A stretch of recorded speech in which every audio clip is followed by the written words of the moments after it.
Dear students, welcome back to once again. Today I am going to explain you the determination of a hardness of a water sample. So harder water is the one which is not give the lather to the soap solutions.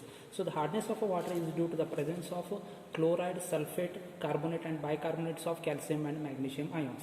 So in the case of a hardness of water there are two types. One is the temporary hardness and another one is the permanent hardness. So here the temporary hardness is the one is going to be formed, or the temporary hardness is due to the presence of carbonate and bicarbonates of calcium and magnesium ions. And similarly the permanent hardness is the one which is going to be formed due to the presence of chloride as well as the sulfates of calcium and magnesium ions. So the total together we can call it as a total hardness of a water.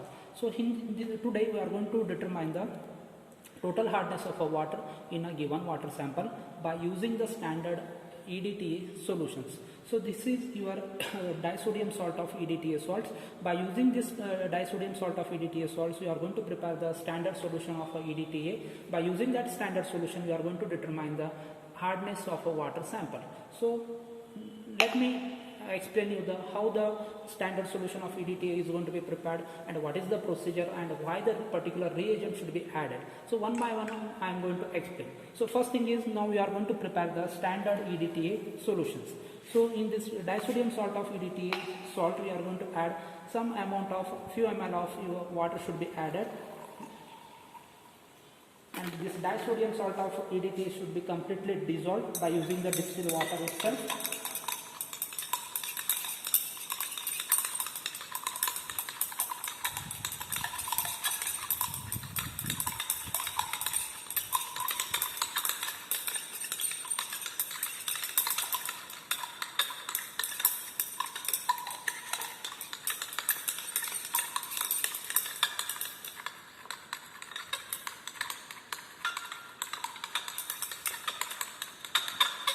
After dissolving, the same solutions should be transferred into 250 ml volumetric flask.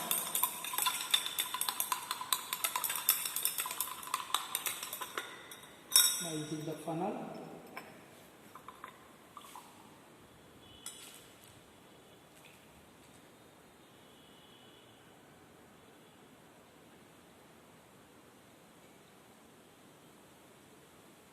After transferring the solutions, again the beaker should be washed with minimum 3 to 4 times with little amount of water or minimum quantity of water, so that if any undissolved part of your EDTA solution salt, if it is present, it also should be washed and it should be transferred into volumetric flask.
So then now next step is, you should completely transfer the water,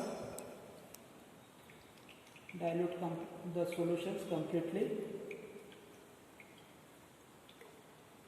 Once it reaches the mark, then remove the funnel, close the stopper and just tilt it and make it homogeneous.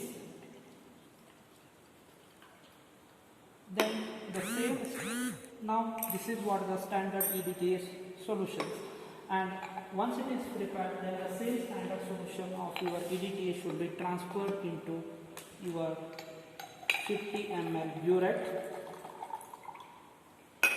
by using the funnel.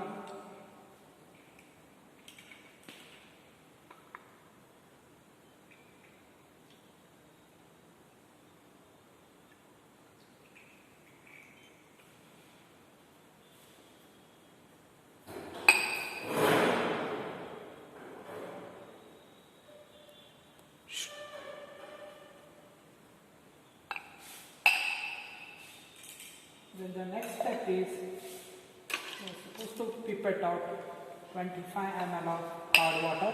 So here it is already pipetted 25 ml of hard water. To this 25 ml of hard water, you are going to add around 2 ml of a buffer solutions. So the reason to add buffer solution here is to maintain the pH around 10. Because here we are adding the Erythrom black tea indicator, so therefore we are going to maintain the pH equal to 10. So to the same solution, here I am going to add the pinch of indicator. This is what the pinch of indicator.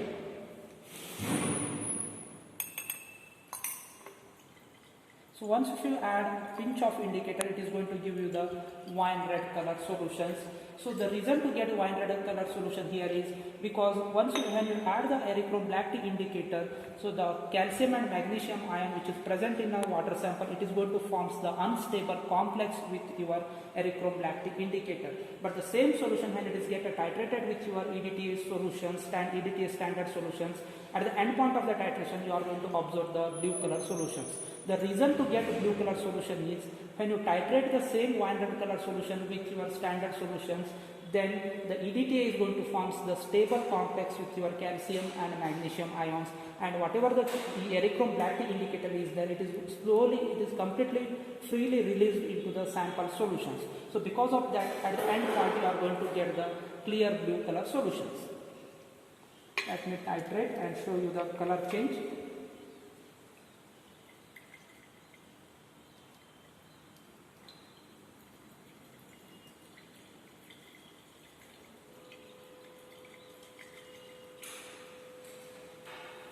So this is what the clear blue color solutions, and this is what the end point of the titrations, and it is similar to the kerosene color whatever you are going to observe in a day-to-day life.